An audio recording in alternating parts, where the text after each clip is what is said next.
So again,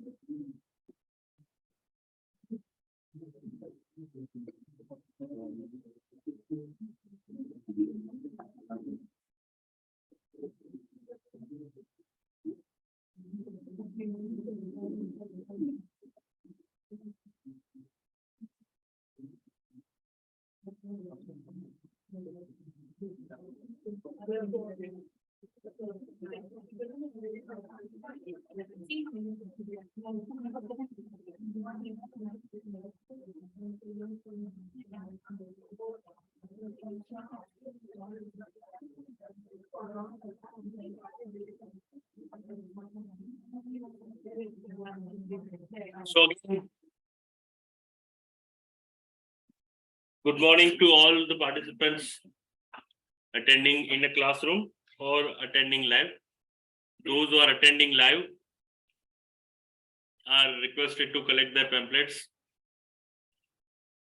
So the point that we were discussing was the pamphlet that we are having out of 100 plus sections, which is a part of our syllabus. This pamphlet contains only 3 sections: section 2, section 7, section 8. 3 sections. But this is something for even the rest of the chapters that we are doing. This is something that you need to always carry with yourself whenever there is a lecture on GST. There are 2 reasons. The first is whenever we are studying any chapter, the terminologies which has been used in a GST has been defined in an act.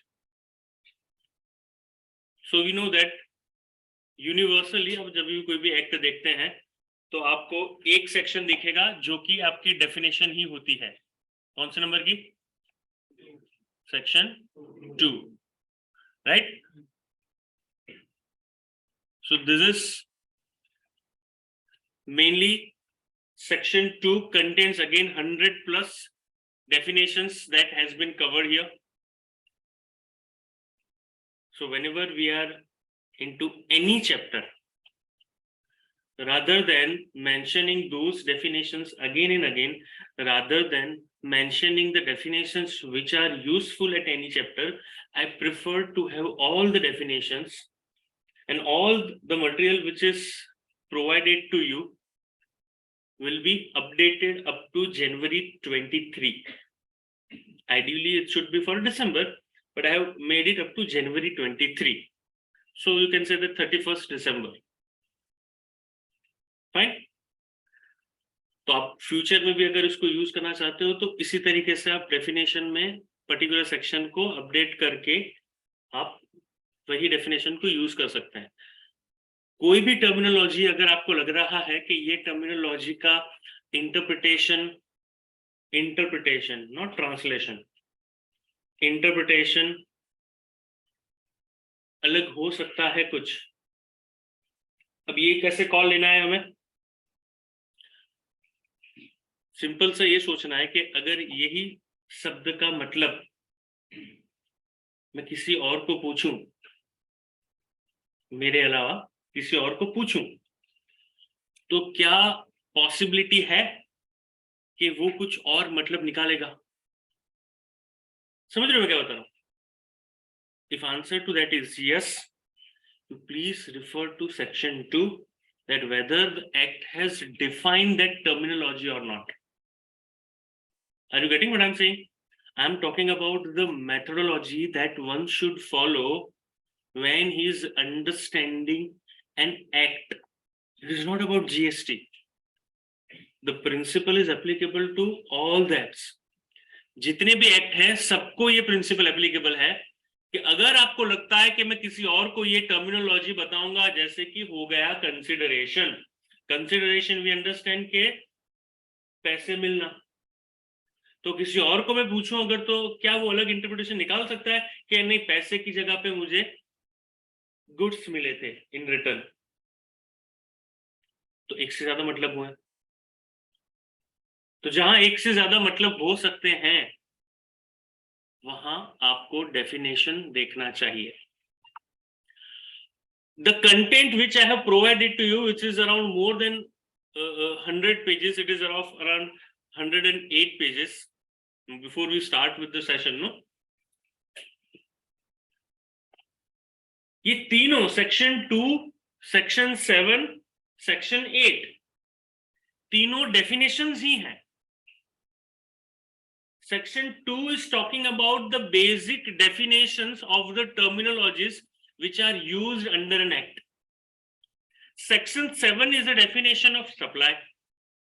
Section 8 is in further meaning of an composite supply and mixed supply. तो अगर हम ध्यान से देखें ना, तो ये तीनों डेफिनेशन ही हैं, और इसलिए मैं आपको बता रहा हूं कि आप कोई भी चैप्टर आगे हम पढ़ेंगे तो ये पैम्पलेट का यूज मैक्सिमम होगा। तो whenever you are coming for the GST lectures in a future, once we completed this, ऐसा नहीं है कि हमें सारी डेफिनेशन अभी ही पढ़ लेनी है। That is not an approach that we are following. तो जब भी कोई टर्मिनोलॉजी का मतलब हमें समझना होगा, ऑब्वियसली जब कोई चैप्टर हम स्टार्ट करते हैं, जैसे आप निकालो चैप्टर 2 है इसमें सप्लाई का, उस चैप्टर निकालो,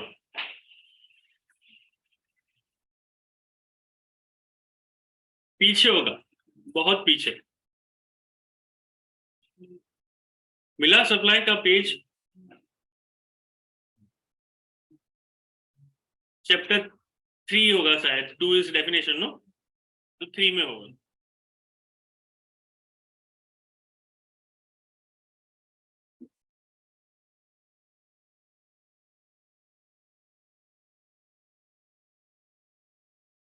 बीच में जो ब्लैंक पेजेस हैं, that are not pages left out of mistakes, that is the page intentionally kept blank over there, so that whatever you want to summarize, you should summarize in the pamphlet itself. I understand it is not an economical for me to do that, but then maintaining a separate notebook and finding that notebook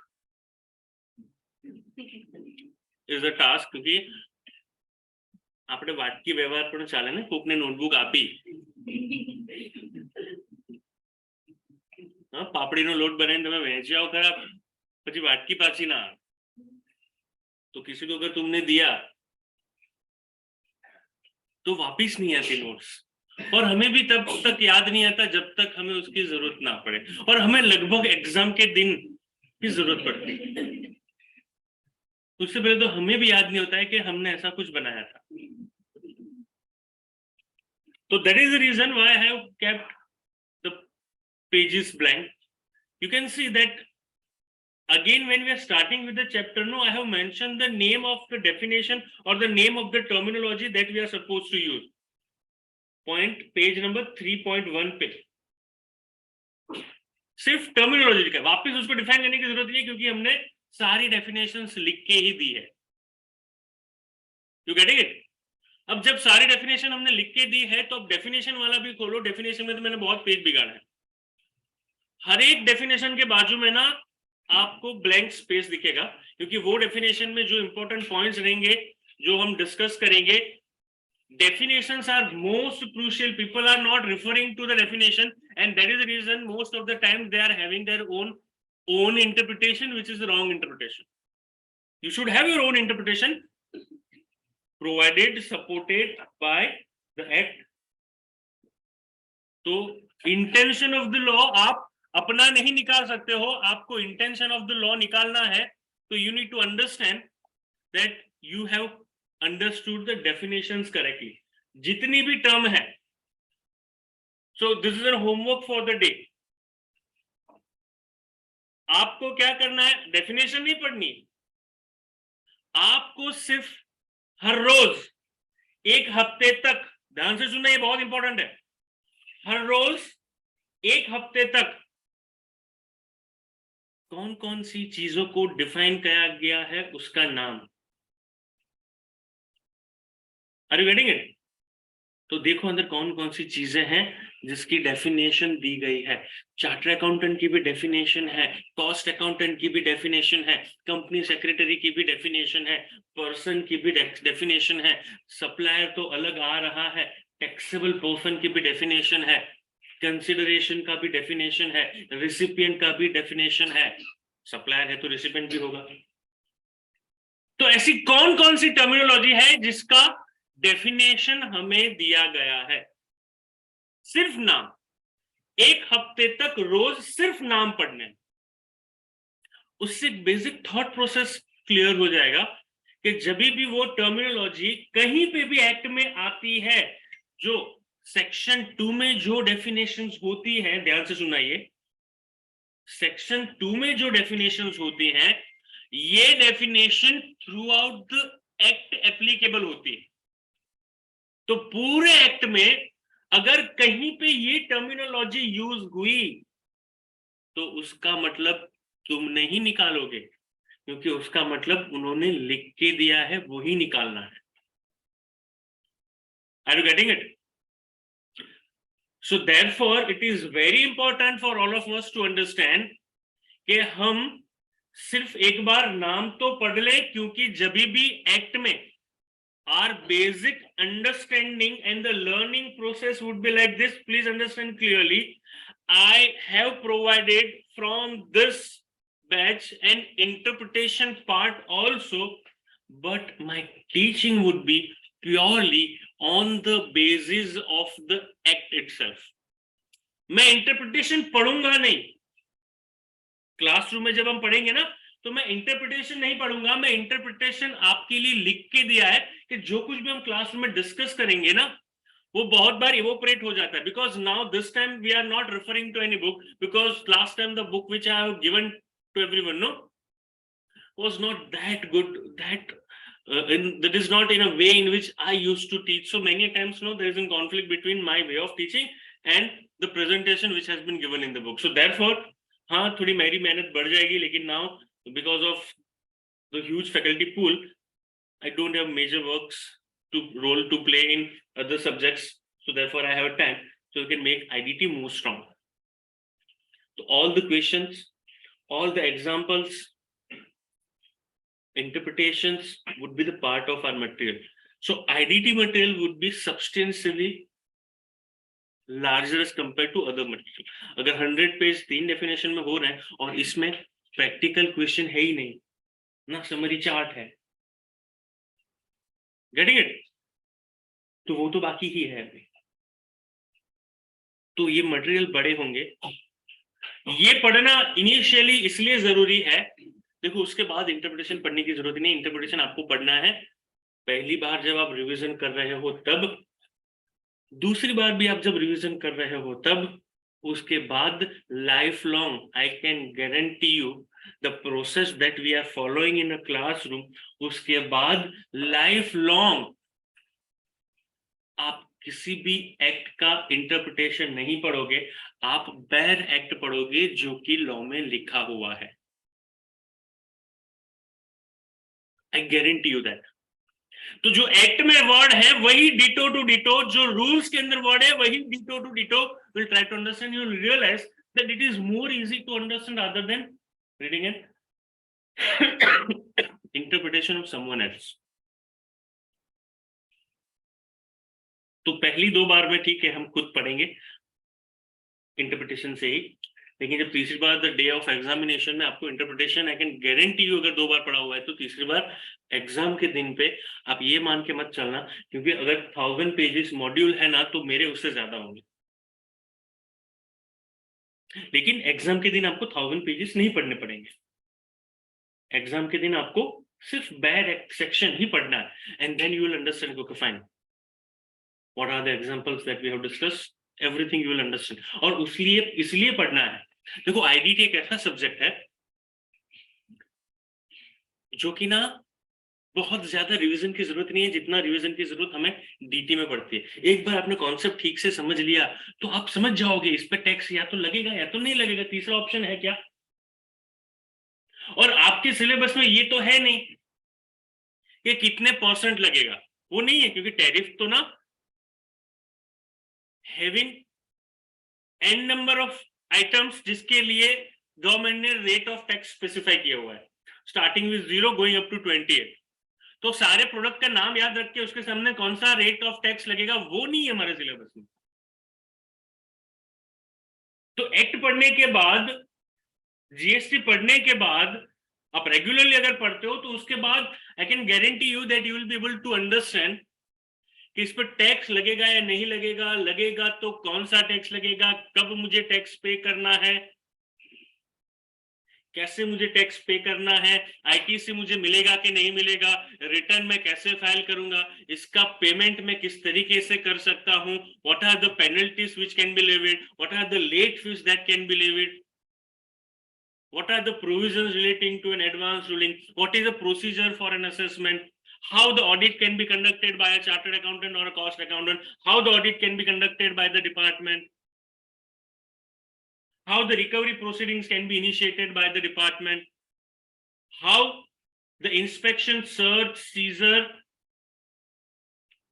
even a prosecution can be conducted by the department. तो ये जो assessment related parts हैं सारे, वो inter में नहीं है। Assessment mechanism सिर्फ फाइनल में, इंटर में आपको सिर्फ पढ़ना है कैलकुलेशन मैकेनिज्म तक, रिटर्न फाइल कर दिया वहां तक। तो रिटर्न फाइल कर दिया मतलब पेमेंट ऑफ टैक्स तक। उसके बाद क्या कॉम्प्लेक्सिटी आ सकती है, तो इंटर में आपका सिलेबस है एसएससी का रोल कहां खत्म होता है, फाइनल में आप उसको एक स्टेप और आगे लेके जाते हो कि डिपार्टमेंट का रोल कहां से स्टार्ट होता है। तो ये जो हम पढ़ रहे हैं वो तो पढ़ना ही है, ऑब्वियसली बात है। और उसके बाद डिपार्टमेंट उसमें क्या क्या एक्शंस ले सकता है, उसके बाद वो एक्शन के सामने हमारे क्या क्या राइट्स हैं अपील में जाने के, कैसे कैसे आप फाइट कर सकते हो। तो ये सारे forms, due date and everything, that again is an another task that we need to do, कि कब कौन सा फॉर्म भरना है, फॉर्म भरने की कौन सी ड्यू डेट है, because it is a procedural law, transaction driven tax. So those dates and the name of the forms and everything is very important. तो वो याद रखना ना एग्जाम पॉइंट ऑफ व्यू से जरूरी है। This is what we are going to do in our journey. Now having said that, now let's start with the first topic that we have already discussed yesterday. But there was one point which remained unanswered, and that was, we understood that direct taxes का basic ideology क्या था वो तो हमने understand किया था। Indirect tax का ideology क्या था वो डिस्कस नहीं हुआ था, मैंने पूछा था, आंसर नहीं मिल पाया था। मैंने कल एक और भी होमवर्क दिया था जो शायद क्या था वो भी बहुत को याद नहीं होगा, because we are so occupied in other very important things of our life. तो कल भी मैंने एक दिया था काम कि ये देख के आना, लेकिन हम भूल जाते हैं क्योंकि हमारी प्रायोरिटी कुछ और है। मैं नहीं भूलता क्योंकि मेरी प्रायोरिटी ये है। क्या काम दिया था मैंने? अच्छा, कितने जेन्युइनली कितनों ने देखा? Very good. कितने स्टेट हैं?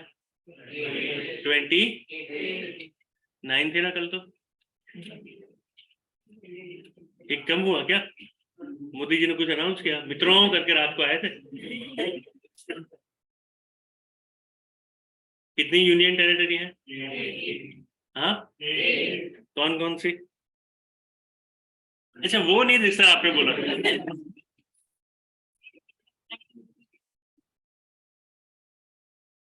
देखो ये क्या हुआ?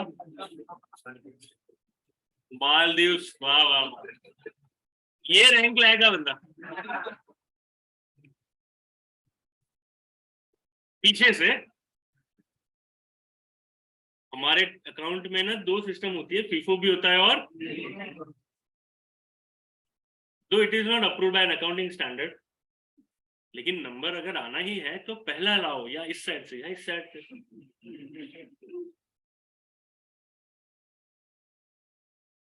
तो बेसिक आइडियोलॉजी पे हम जब बात कर रहे थे इनडायरेक्ट टैक्सेस का, डायरेक्ट टैक्सेस का बेसिक आइडियोलॉजी था हमारा कि जब आप अर्न कर रहे हो, when you are earning which is beyond your requirement to run your family, then out of that earning you should contribute something for the welfare development of the nation, security of the nation. That was a basic ideology of direct taxes. Now understand what is the basic ideology of indirect taxes. The basic ideology of indirect taxes is, देखो ये transaction driven tax है, उसका भी ये एक reason है कि ये क्यों ट्रांजैक्शन ड्रिवन टैक्स है। इनकम टैक्स आपको तब पे करना है जब आप पैसे कमा रहे हो, मतलब प्रॉफिट है। अगर प्रॉफिट नहीं है तो आपको क्या इनकम टैक्स पे करना है? Answer is no, we are not suppose to pay any income tax in that case. लेकिन अगर आप लॉस में भी गुड्स बेच रहे हो, अगर आप लॉस में भी गुड्स बेच रहे हो, फिर भी आपको आपकी सेलिंग प्राइस पे जीएसटी पे करना पड़ेगा। सही है गलत? करना पड़ेगा ना। आपने प्रॉफिट नहीं किया, अगर मैंने 100 रुपीज में कोई चीज खरीदी थी, अब मैं उसको 90 में बेच रहा हूं, तो क्या है उसका मतलब ये कि मैं 90 पे जीएसटी पे नहीं करूंगा? No, I would be still required to pay GST, obviously not on 100 but on a 90, because it is a transaction driven tax. So if it is a transaction driven tax, tax has to be charged on the transaction value. What is the meaning of transaction value? The transaction value means the value at which transaction is happening. Am I clear on this or not? So यहाँ profitability is not a criteria, only one criteria, that is a transaction. And if the transaction turns out to be a supply, क्या? Turns out to be a supply, then you are supposed to pay GST on it. Am I clear? Transaction पे ideology अब समझो।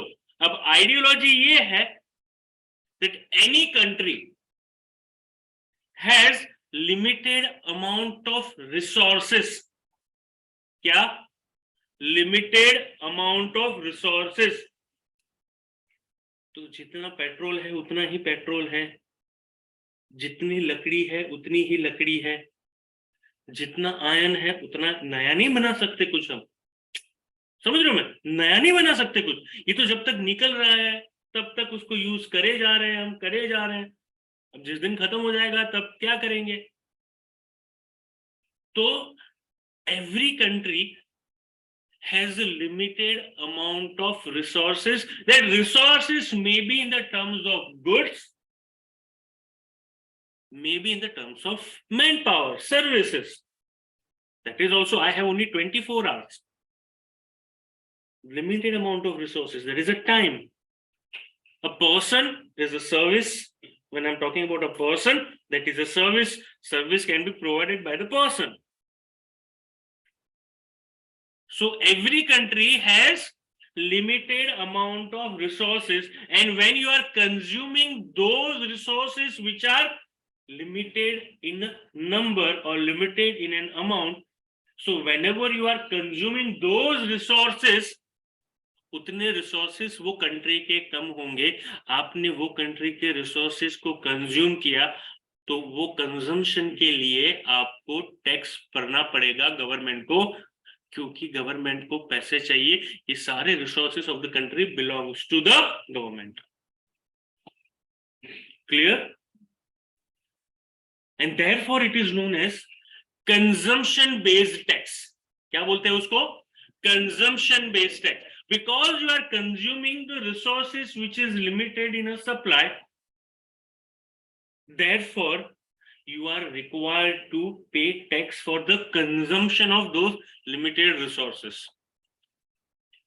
Am I clear on this?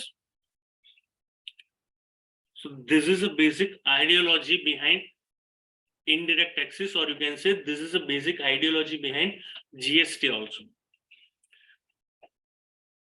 At inter level, the question could be the difference between direct and indirect taxes. So what are the differences? It is there in your pamphlet. Please come on that page number 1. What are the difference between direct and indirect taxes? We'll try to understand each one of them.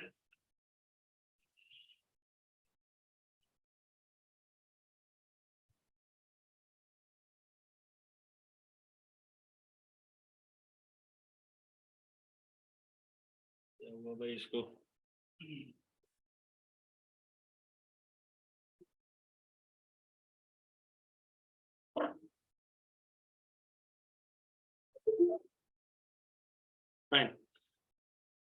So we need to understand what is the difference between direct and indirect taxes. So when you are talking about direct taxes, that is our income tax.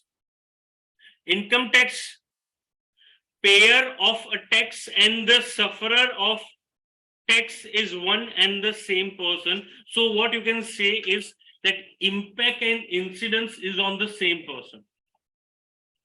But when it comes to an indirect tax or when it comes to the GST, the impact is on one person, the incidence is on another person. Impact मतलब कौन पे कर रहा है, incidence मतलब कौन सफर कर रहा है.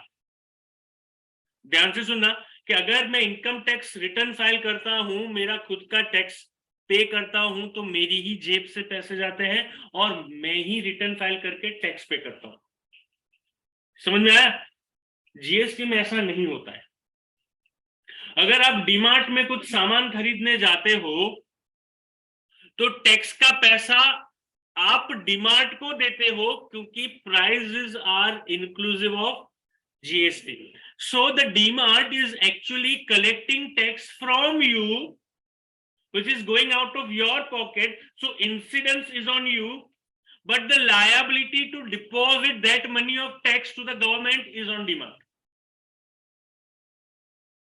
So going out of the pocket of someone else, but actually compliance kar raha hai someone else. While in case of income tax, the impact and the incidence both are on the same person, and that is what this registration is all about. अगर आपको कोई पूछे कि GST में registration कराना उसका मतलब क्या, जीएसटी में आप रजिस्ट्रेशन कराओ, आप जब भी एलिजिबल होते हो या आप वॉलेंटरी रजिस्ट्रेशन कराना चाहते हो तो जीएसटी में रजिस्ट्रेशन कराओ, उसका मतलब क्या?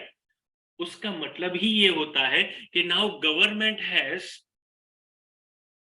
authorized you to collect money on the behalf of government in the name of GST. Are you getting what I'm saying?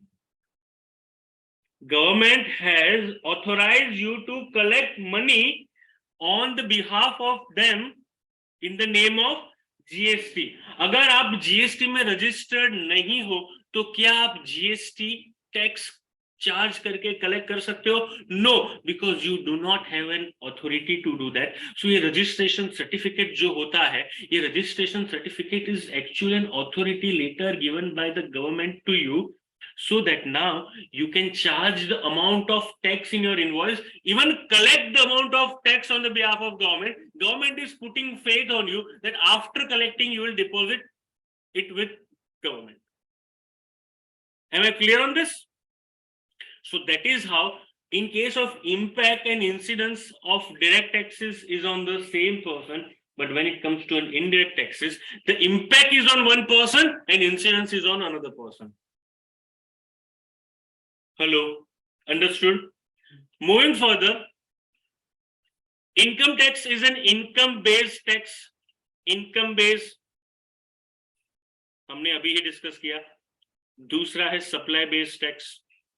एक इनकम बेस्ड है, दूसरा सप्लाई मतलब ट्रांजैक्शन. तो आप सप्लाई की जगह पे ट्रांजैक्शन ड्रिवन टैक्स भी लिख सकते हो. पॉइंट्स याद रहना चाहिए. आप लैंग्वेज चेंज कर सकते हो, लेकिन आपने जो लिखा है initially, this is applicable to all the laws. तो जो आपको ग्रुप 1 में लॉ में दिक्कतें आती है वो इसीलिए आती है कि आपको डिफिकल्टी होती है लिखने में, अंडरस्टैंडिंग में उतना डिफिकल्ट नहीं है. ग्रुप 1 का लॉ, उसको लिखना बहुत बड़ा डिफिकल्ट है. And this is something which you can develop only by writing it again and again, provided you are showing to someone else. क्योंकि हम जब कुछ इंग्लिश में लिखते हैं ना, तो हमें पता है हमने क्या इंटेंशन से लिखा. अब आपने जो लिखा है उसका मतलब क्या हो रहा है, वो आप किसी और को पढ़ाओ विदाउट टेलिंग योर इंटेंशन, और अगर वो उसका सेम इंटरप्रिटेशन निकाले जो आपने सोचा था, तब आपकी लैंग्वेज सही है. लॉ में सबसे बड़ी दिक्कत है ये, कोई भी लॉ क्यों ना हो, तो आप जब ट्रांजैक्शन ड्रिवन टैक्स लिख रहे हो ना, तो उसमें कुछ गलत नहीं है, लेकिन बेसिक आइडियोलॉजी सेम होनी चाहिए, that one is based on income, another is based on supply or a transaction. Third point, the rate of tax are different from person to person. Person to person. It is not product to product. But in case of indirect taxes, the rate of duties are not differ from person to person. You can say that the rate of tax will differ from product to product, service to service. अगर यहाँ पे कुछ add करना है तो person to person same रहेंगे. जैसे कि अगर हमें एक बिस्किट का पैकेट खरीदना है, दो लोगों को खरीदना है. एक है बंदा जो मर्सिडीज से उतर के एक बिस्किट पार्ले-जी का पैकेट खरीद रहा है, दूसरा है जो साइकिल से उतर के पार्ले-जी बिस्किट का पैकेट खरीद रहा है. दोनों के लिए same rate of tax, because यहाँ ideology is not your income, ideology is a consumption.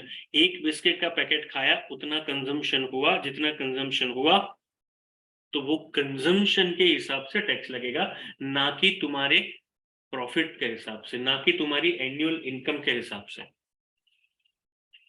So that is a fundamental difference, that income tax में हर एक बंदा कंट्रीब्यूट नहीं करता. इनकम टैक्स में हर एक बंदा कंट्रीब्यूट नहीं करता. आपको पता है हमारी कंट्री में जितने लोग हैं, लोग इंसानों की बात कर रहा हूं मैं, कंपनीज की नहीं, 140 प्लस, उसमें से सिर्फ 3 से 3.5% people are actually paying tax. This is the biggest problem of country, for any country, के बाकी के 97% लोगों का बर्डन इंफ्रास्ट्रक्चर का, सेफ्टी का, सिक्योरिटी का, डेवलपमेंट का, वेलफेयर का, स्कीम्स का, बाकी का सारा बर्डन कौन उठा रहा है? 3% लोग जो इनकम टैक्स पे करता है. तो अगर आप इनकम टैक्स पे करते हो तो उसका मतलब ये भी नहीं कि अगर आप इनकम टैक्स पे करोगे तब आपको कुछ प्रिविलेजेस मिलेंगे. तो अगर मैं बोलूं मैंने इनकम टैक्स पे किया है तो रोड 2 होने चाहिए, एक वो वाले जो कि बिलो पॉवर्टी लाइन वाले हैं, वो अलग रोड पे चलेंगे. अप टू 1 लाख जिसने टैक्स पे किया है तो ये थोड़ा हाईवे जैसा बनाया हुआ है, वो लोग उस पे चलेंगे. ये ब्रिज पे नहीं जा सकते जिसने टैक्स नहीं पे किया, वो नीचे से चलेंगे. ऐसा नहीं है ना वापस से. तो this 3% are actually running the show, and that is the reason that why income tax rate is going up to 30%. That is very demotivating. The Chanakya has told that in no stretch of imagination the tax should go beyond 3%. यहाँ 30 है, but those 3 where everyone is contributing. When everyone is contributing, so when 3% are contributing, the ratio has to increase. So therefore it is going up to 30%. आज की date में income tax और GST दोनों government के लिए equal revenue generate करते हैं. Equal, पहले इनकम टैक्स ज्यादा था. After GST the collection which is happening और increasing every month, both are generating equal amount of revenue for the government. But the point here is the rate of tax will change on person to person based on the slab rate in which a person is falling. यहाँ person to person नहीं है. तो यहाँ आप ये मत सोचना कि डिस्क्रिमिनेशन हो रहा है या फिर गरीब को टैक्स पे करना पड़ रहा है. ये आइडियोलॉजी ही नहीं है, वो आइडियोलॉजी इनकम टैक्स तक ही थी, इसीलिए दोनों टैक्स की जरूरत है। हेलो, लेकिन फिर भी जीएसटी ने टू एंश्योर के poor people of the country should not suffer a lot, they have identified certain goods as a basic necessity goods. Basic necessity goods, तो फ्रूट, गेहूं अनब्रांडेड, हाँ, आटा unbranded, all these are unbranded, not packed in a loose form, are not subject to tax. All an agriculture produces are not subject to tax. अब potato लो के आओ, कोई दिक्कत नहीं है, कोई टैक्स नहीं लगेगा, लेकिन तुम्हें खानी है वेफर, तो गरीब हो तो वेफर कैसे खाओ, पोटेटो खाओ, वेफर खाया तो टैक्स लगेगा, समझ रहे हो? टोमेटो खाओ, केचप की क्या जरूरत, सरकार ये बोल रही है। तो if it is an agricultural produce, potato wafers and the ketchups are not agriculture produce. So if it is an agriculture produce, if it is a basic necessity items, life-saving drugs are kept exempted. There is no tax which is being charged on that. Or gradually फिर tax is increasing from 5%, then उससे थोड़े premium पे 12%, then उससे थोड़े premium पे 18%, और luxury पे जाता है 28%. तो कार लाओ, 18% वाली भी मिलती है, सब 4 मीटर कैटेगरी, लेकिन तुम्हें लानी है सफारी, ठीक है 28. वैसे सफारी में बैठ के जाने वाला एक ही बंदा है, फिर भी चाहिए सफारी. क्यों? क्योंकि हमें ये फर्क पड़ता है कि लोग क्या सोचेंगे मेरे बारे में. अंदर बैठ के स्टीयरिंग सबका गोल ही होता है, और तुम सिटी में 50-60 से ऊपर जा भी नहीं सकते हो. छोटी गाड़ी आपको कन्वीनियंट रहेगी पार्किंग में, ट्रैफिक में, but we are so stupid always कि नहीं. Fortuner, because we believe Fortuner में फॉर्च्यून में, ऐसा नहीं खरीदनी चाहिए, जरूरत है तो खरीदनी चाहिए, 100% खरीदनी चाहिए, जरूरत है तो. तुम्हारा बेसिक काम ही है ऑफ रोडिंग करना, खरीदनी चाहिए. हाँ, सिटी में लेके घूम रहे बोलो पागल, खुद कंटाले हुए हैं एक्चुअली में. अब पूछना किसी थार ओनर को, खुद कंटाले हुए हैं, लेकिन निकलेंगे चश्मा पहन के, कि किसी को पता नहीं चलने चाहिए ना कि हम इसमें फूल बने हैं.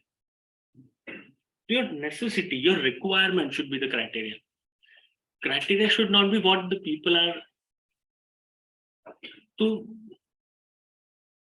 अब देखो, कभी शो ऑफ नहीं करते ना Ratan Tata, the finest most gentleman industrialist, one of my most favourite. अब देखो कितने डाउन टू अर्थ है, उसको कोई फर्क नहीं पड़ता है सब चीजों से, उसकी जरूरतें फुलफिल होनी चाहिए. तो ये खानदानी रईस लोग हैं, उसको पता है पैसे ठीक है होने चाहिए, ग्रोथ के बारे में सोचना चाहिए, तो वो शो ऑफ नहीं करना चाहिए. एक मालिया साहब थे ही ना अभी, तो जो शो ऑफ में बिलीव करते थे, तो ज्यादा नहीं चाहते दूर, फिर कंपनी भी खत्म होती है वहीं पे. तो आप ये ऑब्जर्व करना, मैंने ऐसे भी लोग देखे हैं जो अल्टो लेके आते हैं, लेकिन जेब से और या फिर अल्टो में से ही कैश 1-1 करोड़ निकालेंगे, आप बोलो तब. और ऐसे भी लोग हैं, मेरी ही फ्रेंड है कुछ, आईफोन 14 चाहिए उनको, शायद 13 ले भी लिया, लेकिन उनकी लाइफ ही हफ्तों पे कट रही है, ऑलमोस्ट पूरी लाइफ. मतलब सैलरी का 70% इज गोइंग इन EMI. ये बजाज फाइनेंस वालों ने पागल कर रखा है. अब रूम उसका 10x10 है और टीवी उसको फिट करना है 56 इंच. अरे क्या पागल है क्या, आंखें खींचेगी उसमें, दिखेगा भी नहीं ठीक से. क्यों? क्योंकि वो ईएमआई पे अवेलेबल था, जीरो डेट ईएमआई, तो चलो जरूरत है या नहीं ले लेते हैं। Don't do that, you understand your requirement, and if the necessity is there then you must buy it. जरूरत है तो खरीदना ही चाहिए, जरूरत है तो, नॉट फॉर शो ऑफ, कितने भी अमीर क्यों ना हो जाए, जरूरत है तो। और एक हैबिट मैं आपको ना पहले भी बता चुका हूं, शायद एक और बार अभी बता रहा हूं, रिपीट कर रहा हूं। आपकी जो अर्निंग होगी जब आप जॉब करोगे, आपका जो सैलरी होगा, अगर आप जॉब कर रहे हो, सैलरी में से कुछ नहीं खरीदना होता है ये सब चीजें, कभी भी नहीं। सैलरी को इन्वेस्ट करो, इन्वेस्टमेंट के रिटर्न से मोबाइल खरीदना होता है, सैलरी में से कभी ईएमआई नहीं करना। अगर जिस दिन तुमने सैलरी में से ईएमआई किया, कभी पैसे वाले नहीं बनोगे, वही लाइफ चलती रहेगी, लेकिन अपग्रेडेड पुअर हो जाओगे। तो दो किस कैटेगरी के लोग होते हैं, एक जो पैसे वाले दिखते हैं, दूसरे एक्चुअली होते हैं। तो तुम्हें दिखना है या होना है, वो डिसाइड करना है। तो जब भी कुछ चीजें खरीदनी हो, जैसे कि बेसिक नेसेसरी में, फिर ऐसा नहीं कि नहीं आ महीने अपने लोट नहीं लाइए, सारे कीधुं है पहला म्यूचुअल फंड में इन्वेस्ट करवानो, ये चाहे डिविडेंड निकले कर ये महीना में लोट आपसे।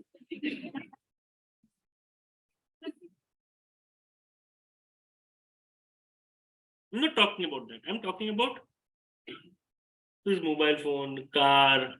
You make an investment. Car मुझे लेनी है तो चलो आज दिन ले आओ, that is stupid thing that anyone is doing. मेरा क्लियर होना चाहिए, मुझे 5 साल के बाद लेनी है तो आज कितना इन्वेस्ट करना पड़ेगा तो रिटर्न मिलेगा उस टाइम पे, तो तब लूंगा मैं, वरना नहीं चाहिए। वरना छोटी कार, वरना सेकंड हैंड कार, क्या गलत है उसमें? कुछ गलत नहीं है। ये साइकोलॉजिकल है दिमाग में हमारे, नहीं हाँ तो ना करा यार, लोगों तुम कैसा वो आए थे पढ़ने के लिए, क्या वो घर चला रहे हमारा? नहीं ना, it's our decision, whatever is convenient to us, that you should do. Now moving forward to the GST, ये ज्ञान चलता रहेगा पूरे सेशंस में। Point number 4, what it says that the entire revenue goes to central government of India. In case of income tax, the entire revenue goes to the central government of India. But in case of GST now, this is very important and very crucial for us to understand, that the revenue is going to both center as well as to the state. Center as well as to the state governments. And that is where I have asked you people to identify the number of states that we are having, because each state has its own SGST Act. समझ लो, तो किसी भी transaction पे, if the transaction is intra-state transaction, there are two types of transactions which are possible. The one is intra-state transaction, another is interstate transaction. Intra-state transactions means transaction originated and got concluded within the same state. Transaction originated and concluded within the same state, that is known as an intra-state transaction. Transaction originated from one state and concluded in another state, or a transaction which is not an intra is amount to an interstate transaction. In case of intra-state transaction, there are two taxes which are being levied, CGST and SGST. So आप डीमार्ट से सामान खरीदने जाओगे तो वहां आपको दिखेगा CGST और SGST. आप Amazon से कुछ खरीदोगे और उसका सप्लाई अगर गुजरात के बाहर का था तो वो चार्ज करेगा क्या? IGST. तो ऐसा नहीं है कि इंट्रा स्टेट के अंदर आपको टैक्स ज्यादा पे करना है, क्योंकि there are two taxes which are levied, और इंटर में सिर्फ एक ही है तो आधा टैक्स हो जाएगा, ऐसा नहीं है।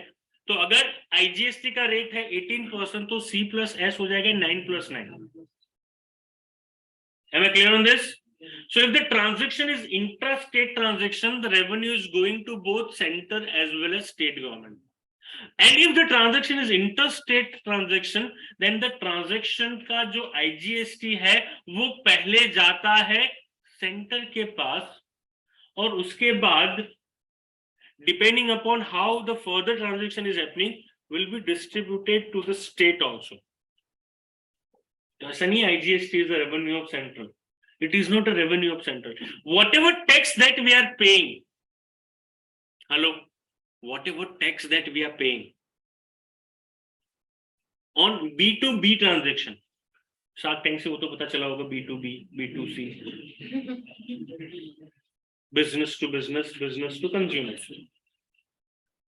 So when I say B2B transaction, that means both supplier and the recipient is registered under GST. Both supplier and the recipient is registered under GST. That is known as B2B transaction. So if the transaction is a B2B transaction, then whatever tax that recipient has paid to the supplier and whatever tax that supplier has deposited to the government is not the revenue of the government. Government is holding that money as a trustee. It is not revenue. कैसे मैं आगे explain करता हूं, लेकिन अगर transaction है B2C transaction, तो we being a consumer going into a demand, buying certain goods and tax which we have given to the demand, and the same tax has been deposited by demand to the government, that is the revenue of government.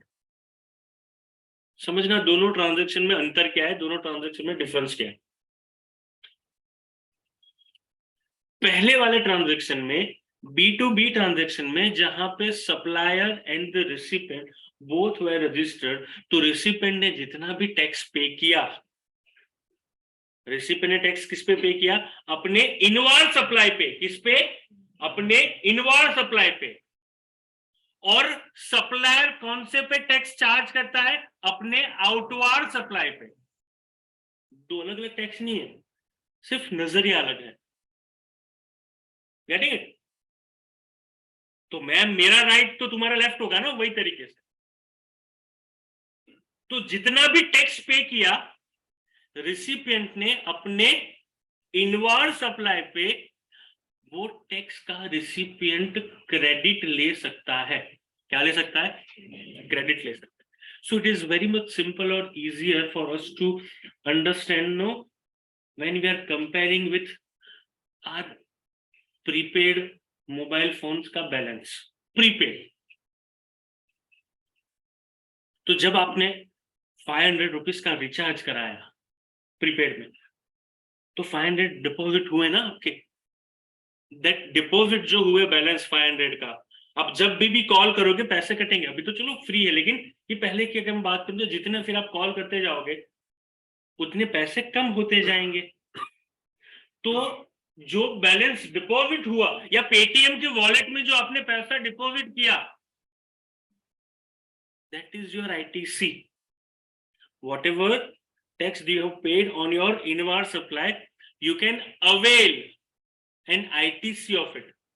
You can take the credit of it, which you can later on utilize against the payment of GST on your outward supply. There are two wings for anyone.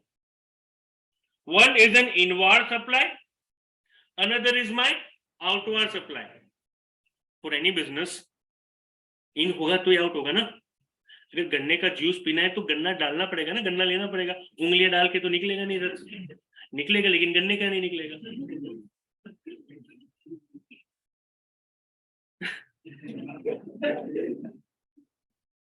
तो for any business there has to be an input and there would be an output.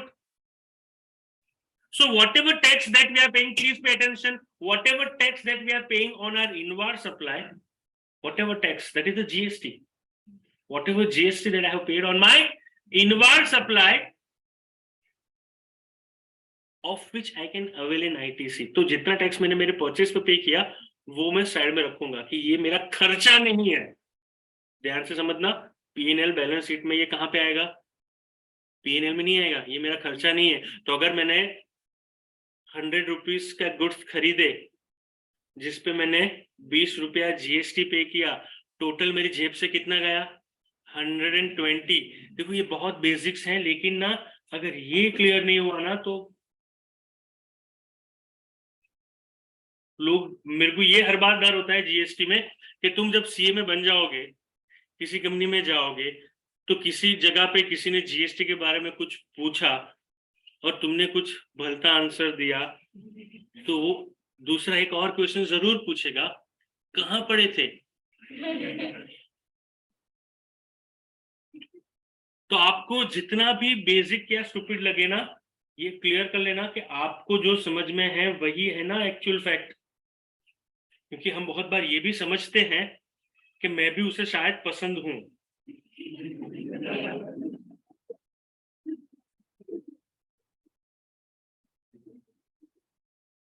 लेकिन समय आने पे वो सारी गलतफहमियां दूर हो ही जाती है। हाँ,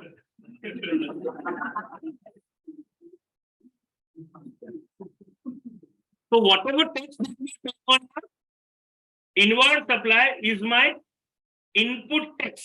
क्या है वो मेरा input tax.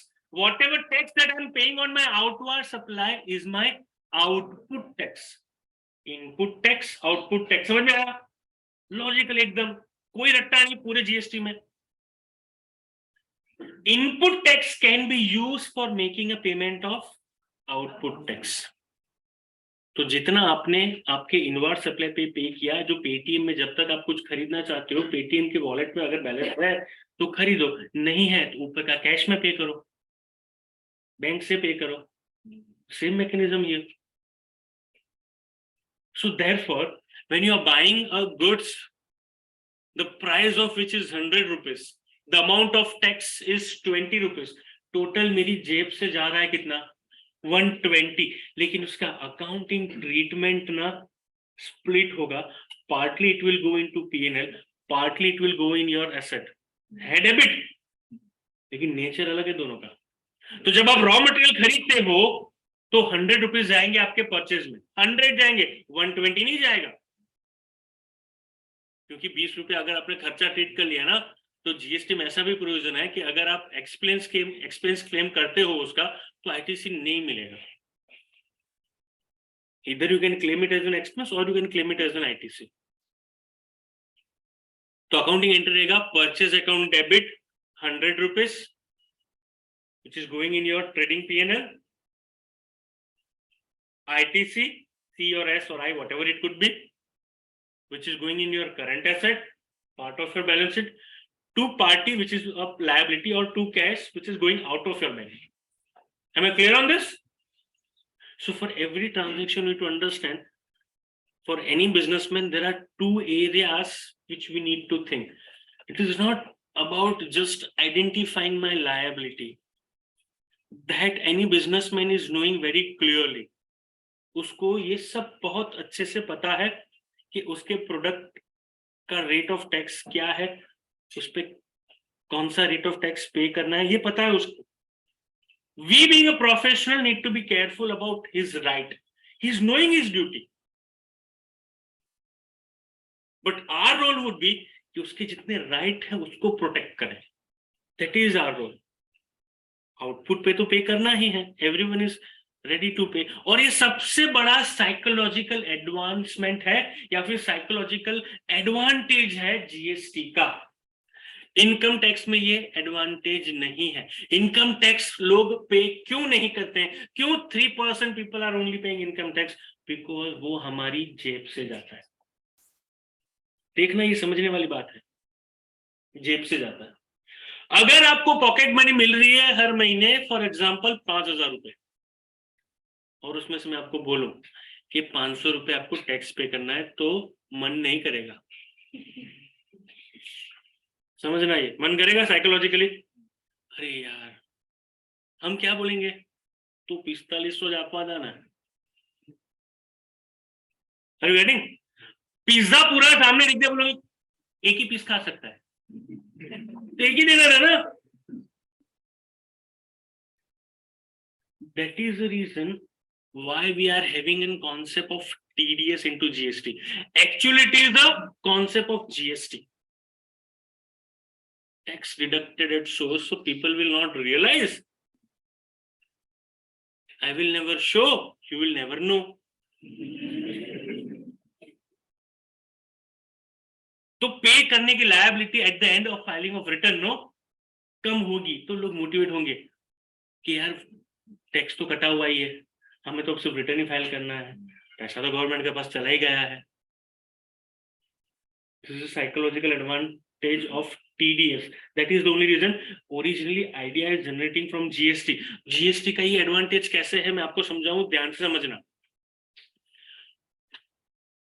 सरकार को पैसा मिल रहा है ना, GST तो कलेक्ट तो कर ही रहे, लेकिन सप्लायर को ऐसा लग रहा है कि ये मेरी जेब से कहां जा रहा है। क्यों? क्योंकि वो तो कलेक्ट करके पे कर रहे हैं। रेसिपिएंट को लग रहा है ये मेरा खर्चा कहाँ है, मुझे तो ITC मिली है। Are you getting what I'm trying to say? Both are under a myth that we are not paying. Hello? And this is possible because of this ITC mechanism, because of its feature of and value added tax. अगर ये ITC नहीं होती ना तो the tax is demotivating. ITC है इसलिए tax में उतना डिमोटिवेशन नहीं है, लेकिन ये एडवांटेज है B2B में। B2C में तो हमें ITC मिलेगी नहीं तो हमारा खर्चा ही है। तो आप डीमार्ट से सामान लेके आते हो तो आपके एंट्री वो नहीं रहेगी, purchase account debit 100, GST account debit 20 rupees to DMart, क्योंकि हम ITC B2C में लेंगे ही नहीं। समझ रहे हो मैं क्या बता रहा हूं? तो वहां तो हमारी purchase cost will be equal to 120, और इस वजह से मैंने बोला कि B2B ट्रांजैक्शन में जितना भी GST सरकार कलेक्ट करती है, the government is working as a trustee. क्यों? क्योंकि उसको पता है, सरकार को पता है कि जो बायर है, जो रिसिपिएंट है, वो आगे जाके इसका सेट ऑफ मांगेगा। तो पेटीएम वॉलेट का balance is not a revenue of Paytm, because उसको पता है पेटीएम को भी कि आगे जाके ये कहीं पे स्कैन करेगा, यूटिलाइज होगा ये बैलेंस। तो ये रेवेन्यू सरकार की नहीं है। सरकार की रेवेन्यू क्या है? जब लास्ट वाला ट्रांजैक्शन हो। तो लास्ट वाला ट्रांजैक्शन कौन सा होता है? Ultimate final consumption. Ultimate final consumption होता है हम जब खरीदते हैं तब, B2C। गेटिंग? तो पाली जी ने जो बिस्किट बना के बेचा डीमार्ट को, दैट वाज B2B। डीमार्ट ने जब हमें बेचा, दैट इज B2C। और क्योंकि it is value added tax no, तो सरकार को तो पूरे ही पैसे मिलेंगे, लेकिन फ्यूचर में जब transaction is an ultimate final consumption वाला ट्रांजैक्शन, सरकार की रेवेन्यू तब तक नहीं होती जब तक ट्रांजैक्शन B2C ना हो, या तो ITC रिसिपिएंट को ना मिले।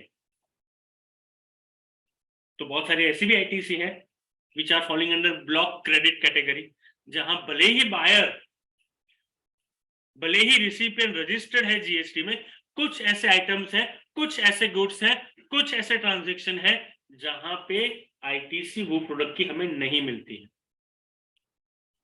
Am I clear on this? Sure. तो गवर्नमेंट रेवेन्यू कब होएगी? जब फाइनल कंजम्पशन होगा।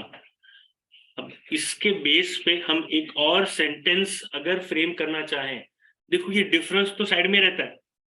अब जब हम इतना बात करते हैं GST के बारे में ना, सिर्फ GST के बारे में, तो यहां पे जो 7-8 डिफरेंस लिखे हैं ना, आप 10 लिख सकते हो आराम से। तो हमारा पहला सेंटेंस था that GST is a consumption based tax. अब उसको थोड़ा रिफाइन करते हैं that GST is a consumption based destination tax. मतलब फाइनल डेस्टिनेशन जब उसका पहुंचेगा और जहां पे वो कंजम्पशन होता है, वहां पे टैक्स का पेमेंट फाइनल गवर्नमेंट का होगा। तब तक तो every buyer is availing an ITC of it. Am I clear on this? Sure. So that is how the entire revenue goes to the center. Here the revenue is going to center as well as to the state government. The next is in income tax, the income of the previous year is taxed in an assessment year, तो पहले साल कमाओ, दूसरे साल tax पे करो, क्योंकि tax पे करने के लिए तुम्हें कमाना पड़ेगा। That is the reason why we are having 2 years, previous year and assessment year. तो पहले एक साल पैसे कमा लो, टैक्स बाद में पे करना। तो previous and assessment year, we don't have any sort of those previous and assessment year transactions related points. And to be very honest, GST is levied whenever transaction is happening, not even after that. Income tax तो साल खत्म होगा, कितना कमाए total करो, slab में कहाँ fall होते हो वो देखो, एग्जम्पशन कितना क्लेम करते हो वो देखो, फाइनल अमाउंट ढूंढो। क्योंकि यहाँ हर महीने एग्जम्पशन नहीं है, हर महीने का स्लैब नहीं है, हर महीने सैलरी टैक्सेबल नहीं होती है। हाँ, टीडीएस काटते हैं साइकोलॉजिकल रीजन से, लेकिन रिटर्न साल में एक ही फाइल होता है। यहाँ पे हर एक ट्रांजैक्शन, हर एक इनवॉइस पे लिख के रखते हैं जीएसटी। हर एक ट्रांजैक्शन पे, जिस टाइम पे ट्रांजैक्शन हो रहा है उसी टाइम पे जीएसटी भी लगेगा, उसे बोलते हैं टाइम ऑफ सप्लाई। तो जीएसटी कब लगता है? At the time of supply. We need to understand the meaning of time of supply now, because it is known as goods and services tax, and goods and service दोनों का nature अलग अलग है, one is tangible, one is intangible. तो दोनों को identify करना कि सप्लाई कब हो रहा है, it is difficult. So therefore we are having provisions to understand कि गुड्स के सप्लाई कौन कौन से फॉर्म में हो सकते हैं, और हर बार उसका टाइम ऑफ सप्लाई अलग अलग हो सकता है, जैसे सर्विस में। तो कैसे कैलकुलेट करना है, that is a further story. लेकिन we need to understand that whenever time of supply is triggering, we are supposed to pay GST whenever time of supply is triggering. तो अगर किसी ट्रांजैक्शन पे टाइम ऑफ सप्लाई ट्रिगर नहीं होता है, that सुनना, अकेला supply is not something which can levy the tax. अकेला चार्जिंग सेक्शन 9, चार्जिंग सेक्शन मतलब जो सेक्शन हमें फोर्स करता है टैक्स पे कराने के लिए, जिसकी वजह से टैक्स लगता है, जिस सेक्शन की वजह से बाकी सारी सेक्शन का निर्माण हुआ। समझ रहे हो ना? एक ही ऑब्जेक्ट था section 9 which is a charging section, उसके ऑब्जेक्टिव को अचीव करना।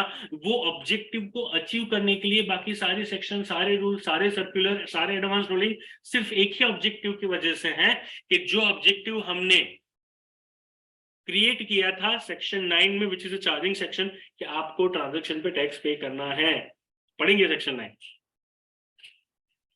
वो मीट करवाने के लिए बाकी सारी सेक्शंस का, बाकी सारे रूल्स का, बाकी सारे सर्कुलर का reason of creating the rest of the section is a charging section. लेकिन फिर भी चार्जिंग सेक्शन में लिखा है कि तुम्हें टैक्स पे करना है, लेकिन अगर टाइम ही नहीं आया उसका तो नहीं पे करेंगे। तुम्हारे गुरु ने तुम्हें बोला कि जब भी कोई पैसे मांगने आए तो देना, चार्जिंग सेक्शन।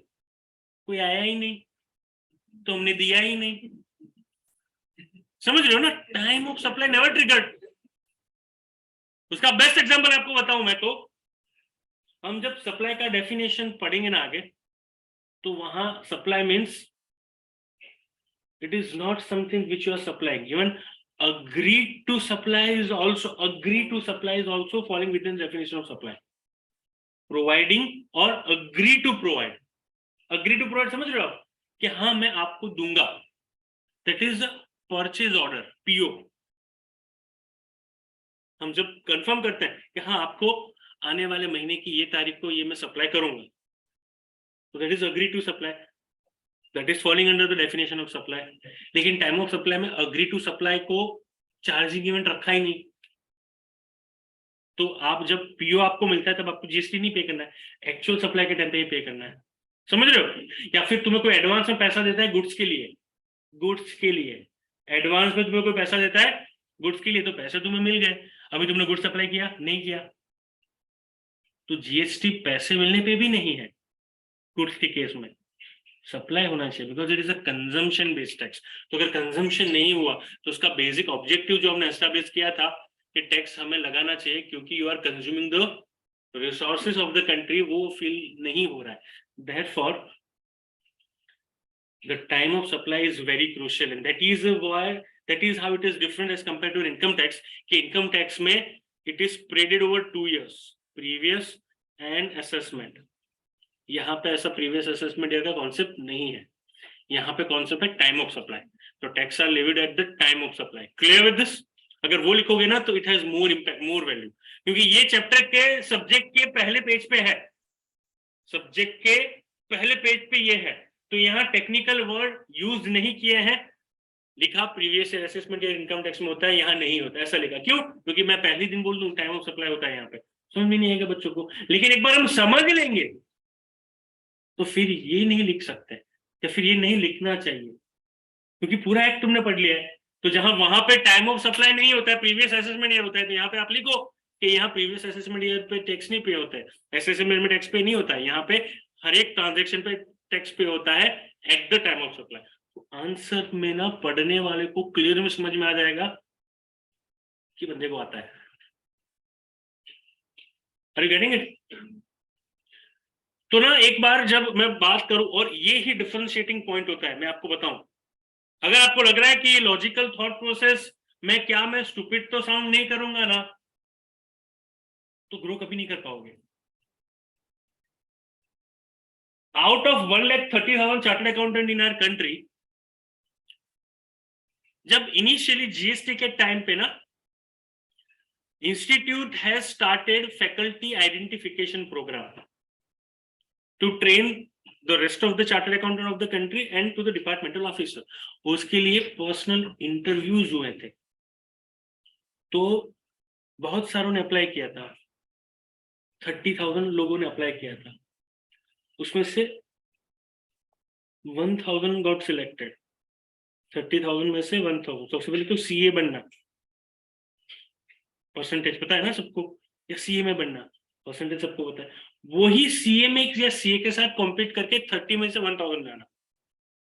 और वहां क्वेश्चन तुम्हारे सामने पैनल जो बैठी होती है, because I have faced that, I have cracked it. 1,000 नहीं, लास्ट 500 में भी मैं हूं। ये 1,000 को फिल्टर करके 500 किया। तो वहां आपके सामने वो लोग बैठे होते हैं जिसका रेफरेंस बुक पढ़ के तुम बड़े हुए हो, समझ रहे हो? जिसने 3-3 हजार पेज की बुक लिखी है, ऐसे 4 लोग होते हैं।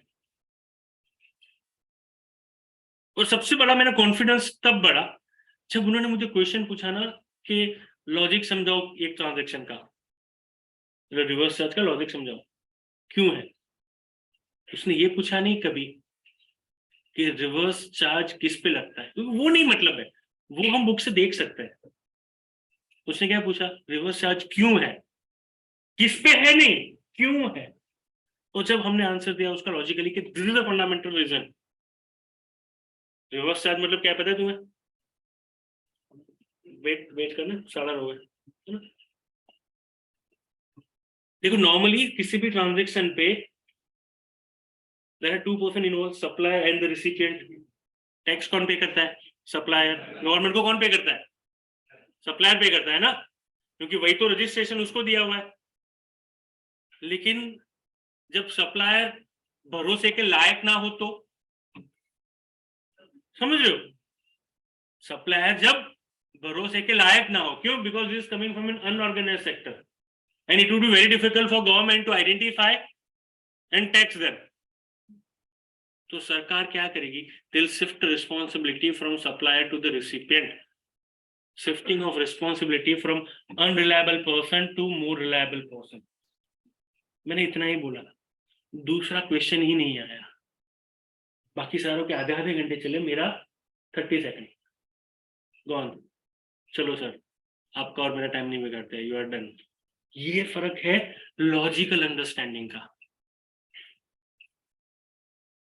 30 सेकंड, सिर्फ एक ही sentence, that sir it is the responsibility of shifting a burden from a not reliable person to reliable person. तो LIC के एजेंट कितने हैं कंट्री में? बहुत सारे।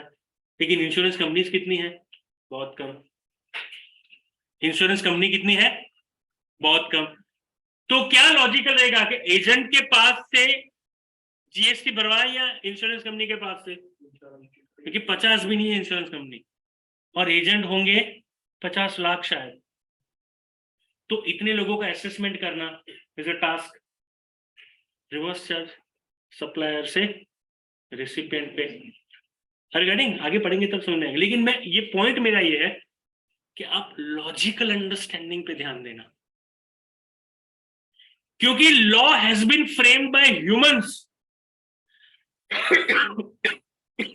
or any sculpture which we are having, any religious book that we are having, all these are framed by humans, so it cannot be illogical.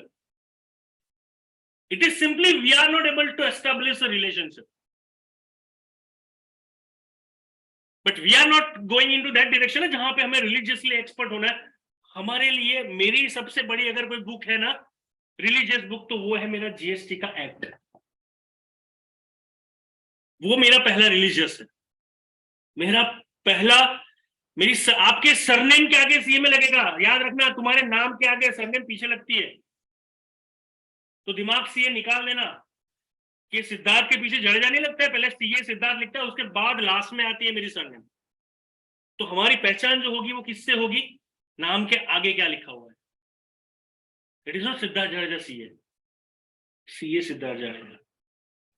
तो जब नाम के आगे कुछ लिखता है ना, तो मेरे कल्चर से पहले मेरा प्रोफेशन आता है।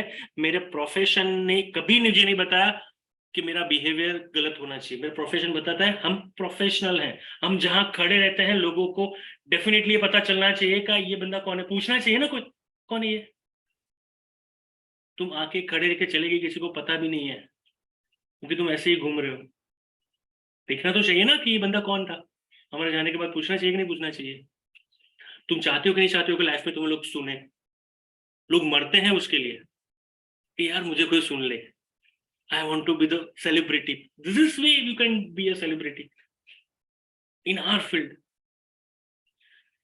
तो एक्ट को वैसे पढ़ना जैसे तुम ना अपनी सबसे ज्यादा जो श्रद्धा वाली बुक हो कोई भी रिलीजियस की, उसको जिस तरीके से पढ़ते हो। Interpretation, because law has been drafted by the humans, so there has to be a logic, and those were an intelligent guys who has made this law. Is in government who has framed this law. It's a team of more than 1,000 who has framed this law. तो हमें ये सिर्फ pick करना है कि इसके पीछे कारण क्या होगा, फिर आपको एक्ट कभी याद रखने की जरूरत नहीं पड़ेगी, रट्टा कभी मारना ही नहीं पड़ेगा, क्योंकि हम थीम को पकड़ रहे हैं। उसके बाद जो करनी है छोटी छोटी चीजें वो है नंबर, सेक्शन नंबर याद रखना, और believe me that is not a big deal. 1 से 100 तक ना मुझे आधा घंटा नहीं लगेगा। जीएसटी खत्म हो जाए तो 1 से लेके 100 सेक्शन, नाम के सामने कौन सी सेक्शन है वो याद रखने के लिए maximum ½ an hour to 45 minutes maximum I am talking. लेकिन वो तब रहता है जब अंदर की आत्मा हमें पता है एक्ट में क्या है, क्योंकि सेक्शन नंबर भी ऐसा नहीं है कि मेरे दिमाग में ये ख्याल आ रहा है तो चलो अब ये लिख देता है। Section 1 and going up to the last section is a sequence that they have followed, कि पहले बताओ डेफिनेशंस, बाद में बताओ सप्लाई के बाद में बताओ कब टैक्स पे करना है, उसके बाद में बताओ कैसे टैक्स पे करना है। बिकॉज जैसे जैसे प्रॉब्लम आएंगे हमारे दिमाग में अलग अलग, उसी फॉलोइंग सीक्वेंस में ही सेक्शंस आती जाएंगी। तो रट्टा नहीं मानना है कभी भी। Clear with this? The next is the governing body which actually govern the income tax is CBDT, Central Board of Direct Taxes. The governing body which is governing in GST is a Central Board of Indirect Taxes and Custom. Central Board of Indirect Taxes and Custom. CBIC. पहले CBEC था, Central Board of Excise and Custom. अब क्योंकि excise निकल गया, GST आ गया, तो उन्होंने क्या Central Board of Indirect Taxes and Custom, CBIC. Clear with this? और लास्ट में जो कल उसने बताया था, what is the difference between direct and indirect tax? नहीं, प्रोग्रेसिव एंड क्या मतलब उसका? That means प्रोग्रेसिव मतलब if you earn more you pay more. Regressive does not make difference. Whatever you are supposed to pay, you are supposed to pay. Your payment is depending upon the consumption, not your earning. Am I clear with this? Anyone has any doubt? From tomorrow we are going to understand the problem with an earlier tax loan, how the GST is going to work.